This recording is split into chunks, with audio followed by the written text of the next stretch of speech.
The ongoing evolution of the computer has changed forever the way information is made available. This is a medical librarian, one of the team of circuit riders that serve the medical community in 4 rural upstate New York counties. They use portable computers and telephone modems to tap into the latest research data. A local internist had a patient with unusual symptoms. A 36-year-old male presented with symptoms I'd never seen before. One half of his face turned red and sweated. The other half remained white. This extended down the upper half of his body. I called a pediatrician friend of mine who felt these symptoms were consistent with Harlequin syndrome. Harlequin syndrome. Could this be the same condition? Dr. Kellogg turned to the Mercy Center for Health Services and one of its circuit riders. Using the keywords Harlequin and the modifier adult, he discovered that, yes, the conditions occurred in adults, very rarely. The information from Jeff's search told me we were dealing with a nervous system disorder. This led to subsequent testing and appropriate neurosurgical referral. Medline, the database where the reference to Harlequin syndrome was found, comes from the collection of the National Library of Medicine in Bethesda, Maryland. Its holdings of over 5 million items make it the world's largest collection of biomedical information. Its collection of historical medical publications goes back to the 11th century. Today, Internet Grateful Med allows healthcare professionals around the world instant access to the library's databases. For caregivers everywhere, NLM provides a free electronic service that provides access to the full text of clinical practice guidelines and other documents useful in healthcare decisions. The service is called HSTAT. These guidelines are published by the Public Health Service. They are recommendations designed to help health professionals and patients make decisions about appropriate care. Through member libraries in the National Network of Libraries of Medicine, services are distributed nationally. NLM is proud of the way its databases touch the day-to-day lives of people in this country and around the world. This is the AIDS Information Network office in Philadelphia. Here, information specialists use several NLM databases to give the latest information to HIV-positive people and their families.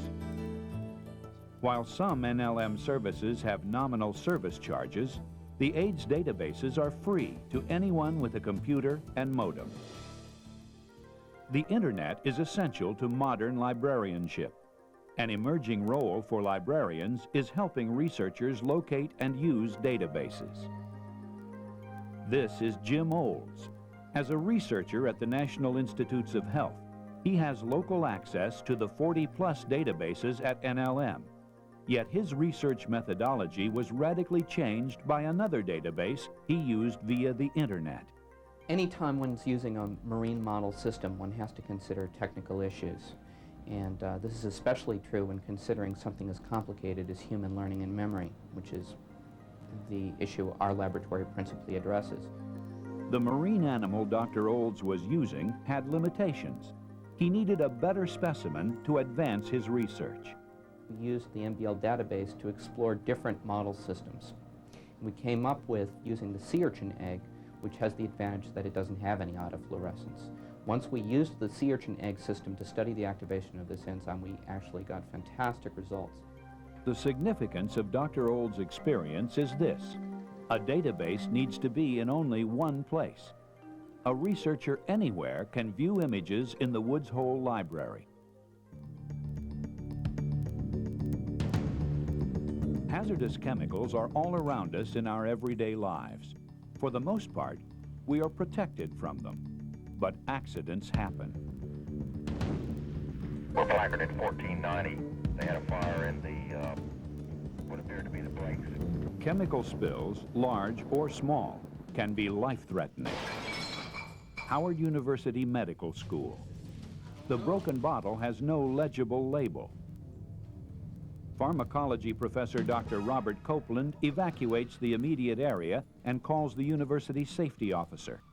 Earlier, Dr. Copeland had taken part in an NLM outreach program for historically black colleges and universities. Through Grateful Med, he entered ToxNet, then the Hazardous Substances Data Bank. This database holds identifying information on over 4,300 chemicals. Dr. Copeland had little to go on. The word methyl from the label, and the properties of being a clear liquid that smelled sweet and pleasant. The information Dr. Copeland pulled up told him that total evacuation was unnecessary. Ventilation would take care of the problem. The National Library of Medicine is an active participant in research, applying advanced computer technology to medicine and biology. NLM maintains and distributes GenBank, an international database of gene sequences. Researchers need to compare newly identified sequences with all other known sequences. Without a computer's help, it's like looking for a needle in a haystack. To help these researchers, NLM's National Center for Biotechnology Information provides GenBank.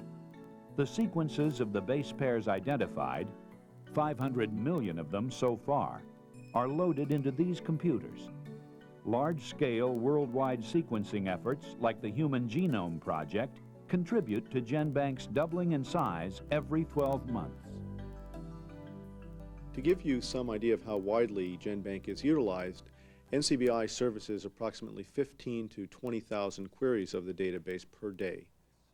Recently, GenBank helped Dr. Richard Kolodner of the Harvard Medical School identify the gene that causes hereditary colon cancer. I think the power of GenBank to people who do molecular biology is that in the early days of molecular biology, it was hard to clone genes, hard to sequence genes. As a consequence, there was very little data, so one could search through it manually. We couldn't necessarily do very much with it, but there wasn't much of it. Then as time has gone on, it's become much easier and much faster to clone and sequence genes. While Dr. Kolodner and his colleagues around the world exchange data, others share images. Some use the internet to tap into NLM's 59,000 historical images. One project at the National Library of Medicine has created a huge database that contains a fully three-dimensional representation of the human body. For this Visible Human project, the library has commissioned photographs of 1 millimeter sections of frozen cadavers, one male and one female. From these photographs and from electronic imaging such as CT scans and MRI, scientists can convert the billions of data points into fully retrievable 3D images of the body. With this database, users can travel anywhere in the body, penetrate layers, see through bones, all on a computer screen. Specialists in, say, sports medicine can explore new surgical techniques or devices to protect us from injury. Doctors may use the Visible Human database for something as simple and essential as explaining upcoming surgery. The database will be available to all. The National Library of Medicine and its research and development arm, the Lister Hill National Center for Biomedical Communications, are bringing the telemedicine revolution to medicine. These new technologies are most beneficial in isolated, underserved regions. Real big.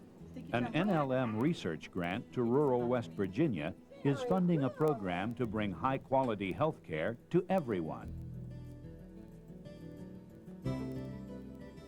Applying computer and communications technologies to telemedicine, patients in the most remote areas can have the benefit of consultation from specialists. Joe, are you listening? Yes, I'm listening. Okay, I was hoping you might be able to help me with my patient, Barbara Jones. She's a 61-year-old patient that I'm following down here at Wayne Health Services, and she's an asthmatic who is also hypertensive and has some osteoarthritis, has had some medication-related dyspepsia as well. Well, looking at her medications on board, Yes. I think it would be reasonable to start her on an every other day steroid dosage at this point. Now, can I check the X-ray with you? Absolutely. This film was taken during her last hospitalization, as a matter of fact. There were some areas in the X-ray that were a little bit of concern to me. It might be a good idea to check this out. NLM's computer specialists are becoming international leaders in breaking down the barriers of computer formats, languages, and professional terminology.